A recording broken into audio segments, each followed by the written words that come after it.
अस्सलाम वालेकुम। बेबी की टीथिंग कब स्टार्ट होता है, किस एज में निकलते हैं और उनकी क्या अलामतें हैं जिससे आप आइडिया लगा सकते हैं, और ऐसा हम लोग क्या अमल करें जिससे हमारे बच्चों के दांत बहुत इजी तरीके से और बिना तकलीफ़ के निकल आए। ये सब चीज़ों का मैं इस वीडियो में ज़िक्र करूँगी। मैं हूँ Ruma Asad. Welcome to my YouTube channel.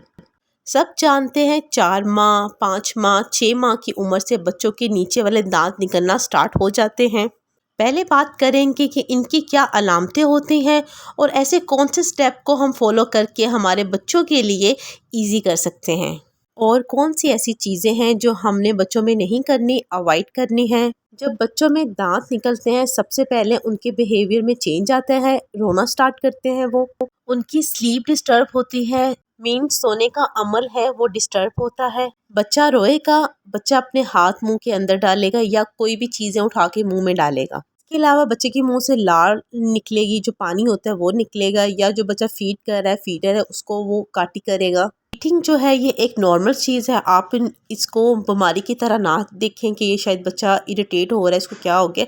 ये एक नेचुरल प्रोसीजर है, परेशान होने की ज़रूरत नहीं है। लेकिन हाँ, कुछ सिंपल स्टेप ऐसे हैं जिससे हम बच्चों के मीन्स इस प्रोसीजर को आसानी और इजी बना सकते हैं। इजी स्टेप मैं आप लोगों के साथ शेयर करूंगी। जब आपका बच्चा टीथिंग की वजह से रो रहा है या रात को सो नहीं पा रहा, बार बार उठ रहा है, तो आप लोगों ने अपनी फिंगर को अच्छे से वॉश करके उनके मसूरों का मसाज देना है। नीचे वाले मसूरे या ऊपर वाले मसूरे वो दांत की वजह से सख्त हुए होते हैं, उसको आपने साफ फिंगर के साथ उनका मसाज करना है। दूसरा ये कि कोई भी साफ कपड़ा हो उसको थोड़ा सा राउंड राउंड करके वेट करके आप बच्चों के मसूड़ों पे मसाज दे सकते हैं। ये भी एक इजी तरीका है, इससे भी बच्चों को काफ़ी हद तक राहत पहुंचती है। इसके अलावा अगर मेडिसिन की बात करें तो वैगोरिन एक सिरप आता है जो कि बहुत अच्छा है, मैंने अपने बच्चों को दिया हुआ। इससे बच्चे के दांत इजी तरीके से निकलेंगे बिना तकलीफ के। बच्चा इसमें ज़रा कम चिड़चिड़ा और नींद भी सुकून से लेगा। और दूसरा ये है कि बाय21 टैबलेट आती है, ये भी बहुत अच्छी है, आपने दिन में अपने बच्चों को देनी होती है, ये भी बहुत अच्छी है। लेकिन आप ये दोनों मेडिसिन डॉक्टर के मशवरे से दे तो ज़्यादा अच्छा होगा। इसके अलावा ये है कि अक्सर मदर्स कहते हैं कि हमारे बच्चे 8-9 मंथ के हो गए लेकिन उनके ऊपर या नीचे के दांत नहीं आए, तो उनकी क्या वजह हो सकती है। जिन बच्चों के लेट दांत आते हैं तो उनकी ये वजह होती है या तो उनको कैल्शियम या विटामिन डी की कमी होती है, इस वजह से उनके दांत लेट निकलते, या वो मीन्स प्रीमैच्योर उनकी मीन्स बर्थ होती है, टाइम से पहले वो पैदा हुए होते हैं, इस वजह से भी उनके मीन्स लेट निकलते हैं। या अगर उनके मीन्स पेरेंट्स के दांत लेट आए हों उस वजह से भी बच्चों के दांत लेट निकलते हैं। वैसे बच्चों के दांत 6 मंथ से लेकर 2.5 साल तक की उम्र में निकलते हैं। ये 2.5 साल में इजीली निकल आते हैं सब बच्चों के दांत, इसलिए आप लोग टेंशन बिल्कुल ना लें। कुछ बच्चे होते हैं जिनके 4 मंथ में नीचे के 2 दांत या 6 मंथ में ऊपर के 2 दांत निकल आते हैं, तो आप लोग इस चीज़ की टेंशन ना लें। क्या चीज़ें हैं जो हम लोगों ने बिल्कुल नहीं करनी, अवॉइड करना है, वो मैं आपको बताऊंगी। एक जेल मिलती है जो आप मसूड़ों पे लगाते हैं, इससे आपने अवॉइड करना है। इससे ये होता है कि बच्चों की वो चीज़ सुन्न हो जाती है, ये बिल्कुल बच्चों के लिए सेफ नहीं है। इसके अलावा जहाँ पर बच्चे हैं उनकी जगह का बहुत ज़्यादा ख्याल रखना है, क्योंकि जो बच्चे होते हैं टीथिंग वाले वो हर चीज़ को मुंह में डालते हैं, हर चीज़ पकड़ेंगे और हर चीज़ को मुंह में डालने की कोशिश करेंगे। इस वजह से बच्चों को डायरिया, लूज मोशन, वॉमिट लग सकती है। अगर बहुत ज़्यादा हो जाए लूज मोशन, वॉमिट अगर बहुत ज़्यादा एक्सट्रीमली हो जाए तो आप फ़ौरन डॉक्टर से रब्ता करें। उसके अलावा ये है कि अगर आपके बच्चे बहुत चिड़चिड़े हो रहे हैं या इसमें टेम्परेचर भी कभी होता है कि 100 या 100 से नीचे या 100 से कुछ पॉइंट ऊपर होता है, तो उस सूरत पे आप अपने अगर ज़्यादा बुखार हो तो अपने डॉक्टर से लाजमी बच्चों को चेकअप करवाएं। नहीं तो आप डॉक्टर के मशवरे से आप उनको पैराडोल मीन्स दे सकते हैं। जो 6 मंथ से ऊपर बड़ा बच्चा है उसको आप मीन्स ब्रूफन भी दे सकते हैं।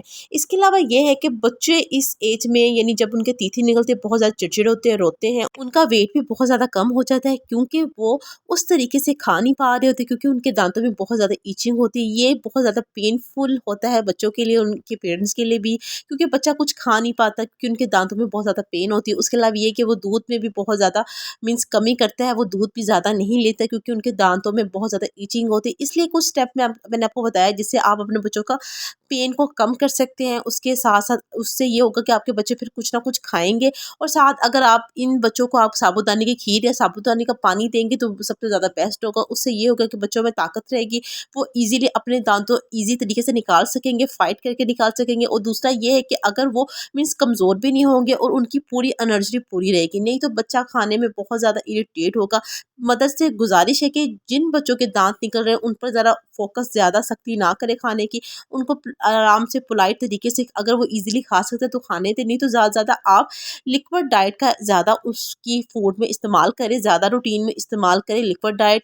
क्योंकि लिक्विड डाइट बच्चा ले लेता है लेकिन ठोस के साथ जैसे फ्राई चिप्स होगी उससे ज़रा अवॉइड करें, बच्चा नहीं ले पाता क्योंकि उनके दांतों में बहुत ज़्यादा ईचिंग होती है। बच्चों के लिए आप तीथर लेकर दें। तीथर आप कोई भी अच्छे तरीके अच्छी मीन्स कंपनी का या अच्छी जगह से लेकर दें, वो भी बच्चों के लिए बहुत ईजी है।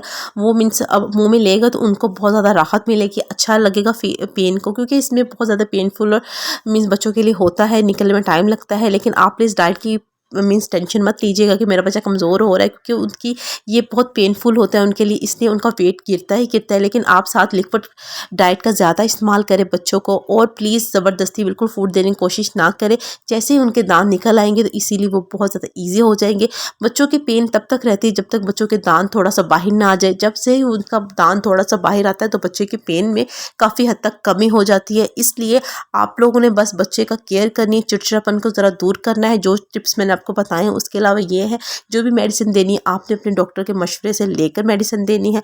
और बच्चों को रात को सुलाने के लिए आप सोने से पहले उनका मसूरों का मसाज लाजमी करें। ओके, अल्लाह हाफिज़।